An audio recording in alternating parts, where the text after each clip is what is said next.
தமிழக துறவியர் பேரவை சார்பில் இயற்கை சூழலை பாதுகாக்க வலியுறுத்தி சென்னை பெசன்ட் நகர் கடற்கரை அருகே அமைதி பேரணி நடைபெற்றது. தமிழ்நாடு அரசு மாநில சிறுபான்மையினர் ஆணையத்தின் தலைவர் சோஜோ அருண் தலைமையில் நடைபெற்றது.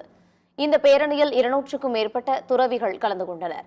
இதைத் தொடர்ந்து செய்தியாளர்களை சந்தித்த சோஜோ அருண், இயற்கை வளங்கள் பாதுகாக்கப்பட்டு தமிழ்நாட்டு வளங்கள் தமிழ்நாட்டு மக்களுக்கே சேர வேண்டும் என்ற உறுதிப்பாட்டை எடுக்கும் பேரணியாக இது அமைந்திருந்தது என்று குறிப்பிட்டார்.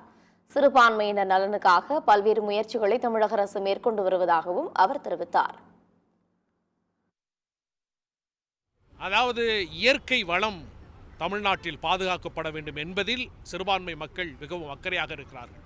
இந்த இயற்கை வளம் இப்போ அண்மையில் கூட இந்த டங்ஸ்டன் சுரங்கம் செய்வதற்கு தடை விதிக்க வேண்டும் என்று தமிழ்நாடு முதல்வர்கள் கடுமையாக போராடினார்கள்.